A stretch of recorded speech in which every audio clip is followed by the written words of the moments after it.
আজিৰ টাইমত বিয়া পাতিব লগা আছে যদি সোনকালে পাতি ল'বা যেতিয়া এজ বাঢ়ি যায় 30-35 ইমান হৈ যায় তোমালোকৰ মেচুৰিটিটো বহুত বেছি আহি যায় আৰু তোমালোকৰ বিয়া পাতিব মন নোযোৱা হৈ যায় ঠিক আছে কাৰণ তোমালোকে জানা চিটুৱেশ্যনবিলাক ৰিলেশ্যনশ্বিপবিলাক মানুহবিলাক সব জানা তুমি নিজকো চিনি পোৱা হৈ যায় যে মই কেনেকুৱা মানুহৰ লগত থাকিব পাৰোঁ মোক কি লাগে ঠিক আছে আমি যেতিয়া সৰু বয়সত বিয়া পাতোঁ সৰুতে বিয়া হওঁ সৰু মানে মই এইটো কোৱা নাই 17-16 বছৰ কোৱা নাই এটলিষ্ট 25 মানলৈকে আহোঁতে বিয়াখন পাতিবা কাৰণ আমি যেতিয়া বা 24-25ৰ ভিতৰত পাতিবা আৰু ঠিক আছে কাৰণ সেইখিনি সময়ত আমাৰ মাথাটো মাথাত আমাৰ নাথাকে আৰু সিমানখিনি জ্ঞান যে আমি একচুৱেলি স্পেচিয়েলি ৰিলেশ্যনশ্বিপৰ কথা কৈছোঁ সেইখিনি সময়ত মানুহে বেছিকৈ কেৰিয়াৰত ফ'কাছ কৰি থাকে গতিকে ৰিলেশ্যনশ্বিপত সিমান ফ'কাছ নকৰে গতিকে সিহঁতে নাজানে যে আমাক লাগে কি আমি কাৰ লগত চলিব পাৰোঁ হোৱাট এভাৰ ইট ইজ মানে সিহঁতে নাভাবে গতিকে সিহঁতে মানে পটককৈ কোনোবাক ভাল লাগিলে দুটা চাইডে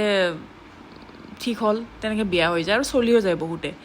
থাকিবও পাৰে ঠিক মানে বেছিভাগে থাকিব পাৰে কিন্তু ইগ'ইষ্টিক মানুহবিলাকে নোৱাৰে বাৰু যেতিয়া সিহঁতৰ মেচুৰিটি আহিব এটা বয়স আহিব সিহঁতে আকৌ পিছত নোৱাৰা হৈ যায় সেই পাৰ্টনাৰজনৰ লগত সেইটো এটা বেলেগ টপিক কিন্তু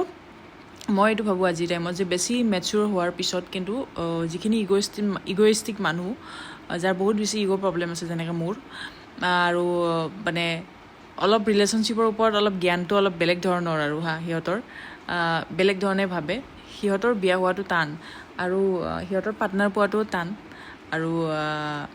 সিহঁতে একচুৱেলি সোনকালে বিয়া পাতিব লাগে ঠিক আছে গতিকে যদি ভাবিছা যে মই এতিয়া